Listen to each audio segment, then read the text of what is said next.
আমরা সবাই আমাদের প্রত্যেকের ভেতরেই কিন্তু একটা করে জটিল গল্প আছে।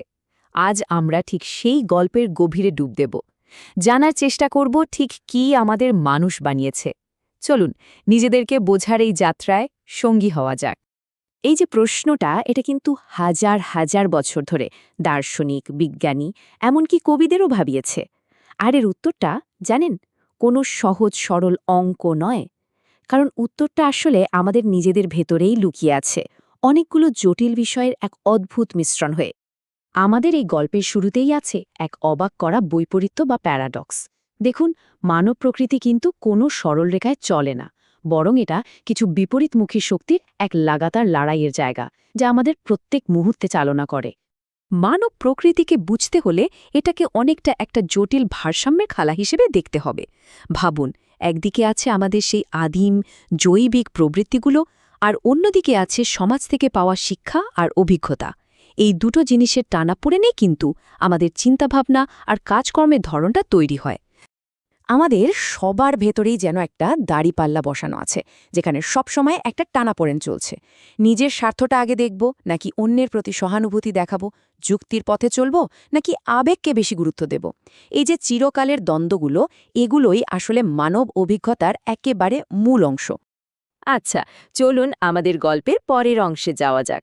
এবার আমরা কথা বলবো সেই চালিকা শক্তি নিয়ে, যা মানব সভ্যতাকে এতটা পথ এগিয়ে নিয়ে এসেছে। আর সেটা হলো আমাদের জানার এক অদম্য আদিম ইচ্ছা। কৌতূহল মানে কিন্তু শুধু অলস জিজ্ঞাসা নয়, না, এটা তার চেয়ে অনেক বড় একটা ব্যাপার। এটাই তো সেই মূল চালিকা শক্তি যা মানব সভ্যতার চাকা ঘুরিয়েছে। আকাশ কেন নীল, বা কিভাবে আগুন জ্বলে, এই সব সহজ দেখতে প্রশ্নগুলোই কিন্তু আমাদের জ্ঞান বিজ্ঞানের পথে যুগ যুগ ধরে এগিয়ে নিয়ে গেছে। আচ্ছা, কৌতূহলের ফল ঠিক কতটা সুদূরপ্রসারী হতে পারে? একবার ভাবুন তো, নিউটনের মাথায় আপেল পড়া থেকে শুরু করে মঙ্গল গ্রহে মহাকাশযান পাঠানো পর্যন্ত, অথবা হাজার হাজার বছর আগে গুহার দেওয়ালে আঁকা ছবি থেকে আজকের দিনের মহাকাব্য, এই সব কিছুর পেছনেই কিন্তু রয়েছে আমাদের সেই আদিম জানার ইচ্ছাটা। এবার আমরা এমন এক জায়গায় এসে দাঁড়িয়েছি, যেখানে আমাদের সামাজিক বিকাশের মূল দ্বন্দ্বটা খুব স্পষ্ট হয়ে ওঠে। আর সেটা হলো ব্যক্তির নিজের চাহিদা আর সমাজের বৃহত্তর চাহিদার মধ্যকার সেই চিরন্তন টানাপোড়েন। দেখুন, মানুষ হিসেবে আমরা কিন্তু একা থাকতে পারি না। আমাদের পরিবার লাগে, বন্ধু লাগে, সমাজ লাগে। আমরা অন্যের কাছে স্বীকৃতি চাই, ভালোবাসা চাই। কিন্তু ঠিক একই সময়ে আমাদের ব্যক্তিগত ইচ্ছাও আছে, স্বপ্নও আছে, স্বার্থও আছে। এই দুয়ের মধ্যে ভারসাম্য রাখাটাই হয়তো জীবনের সবচেয়ে বড় চ্যালেঞ্জ। মানুষের মূল প্রকৃতি নিয়ে এই দার্শনিক বিতর্ক কিন্তু বহু পুরনো। যেমন ধরুন, থমাস হবসের মতে নিয়মকানুন ছাড়া আমাদের জীবনটা হয়ে উঠবে একেবারে বিশৃঙ্খল আর আত্মকেন্দ্রিক।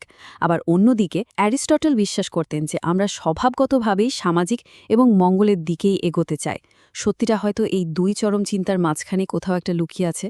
বেশ, চলুন এবার আমাদের গল্পের পরের অধ্যায়ে যাই। এখন আমরা দেখব সেই অদৃশ্য শক্তিকে, যা আমাদের বেশিরভাগ সিদ্ধান্তকে নিয়ন্ত্রণ করে।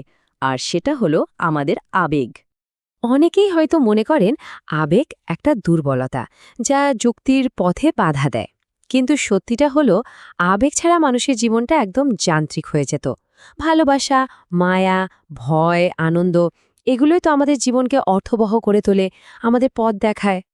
ভালোবাসা, ভয়, আনন্দ বা রাগের মতো এই যে প্রধান আবেগগুলো, এগুলোই আমাদের সম্পর্ক তৈরি করে, বিপদ থেকে রক্ষা করে, আর লক্ষ্য অর্জনের শক্তি যোগায়।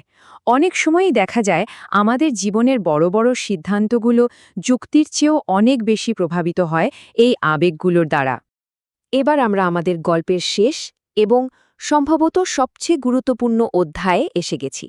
এটা হলো মানুষের সেই অসাধারণ ক্ষমতা, যা আমাদের অন্য সব প্রজাতি থেকে আলাদা করে দিয়েছে। আর তা হলো আমাদের পরিবর্তনের ক্ষমতা। আমাদের টিকে থাকার মূল রহস্যটা কি? সেটা হলো অভিযোজন ক্ষমতা।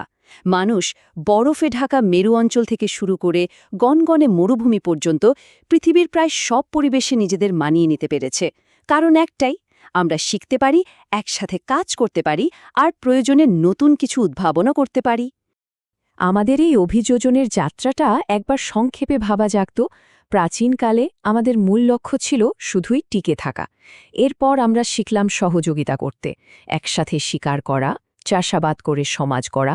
আর আজ আমরা বাস করছি উদ্ভাবনের যুগে, যেখানে প্রযুক্তি দিয়ে আমরা বিশ্বজুড়ে নিজেদের ভাগ্যটাই পরিবর্তন করে ফেলছি। এইটাই অভিযোজনের অবিশ্বাস্য ক্ষমতা। সুতরাং মূল কথাটা হলো এটাই, আমাদের প্রকৃতি আসলে স্থির কোনো জিনিস নয়, বরং এটা সবসময় বদলাচ্ছে। আমাদের ভেতরের এই যে দ্বন্দ্বগুলো, এগুলো আমাদের দুর্বলতা নয়, বরং এটাই আমাদের সবচেয়ে বড় শক্তি, যা আমাদের ক্রমাগত সামনের দিকে এগিয়ে নিয়ে যায়। তো সব শেষে একটা প্রশ্ন থেকে যায়, প্রযুক্তি আর বিশ্বায়নের এই যুগে আমাদের প্রকৃতি কোন দিকে মোড় নিতে চলেছে? আমাদের এই গল্পের ভবিষ্যৎ কোন পথে এগোবে? উত্তরটা হয়তো আমাদের আগামী দিনের সম্মিলিত সিদ্ধান্তের মধ্যেই লুকিয়ে আছে। আমাদের সাথে থাকুন। পরবর্তী ভিডিওটি দেখতে এখানে ক্লিক করুন এবং সাবস্ক্রাইব করে আনসিন স্টোরিজের অংশ হয়ে যান।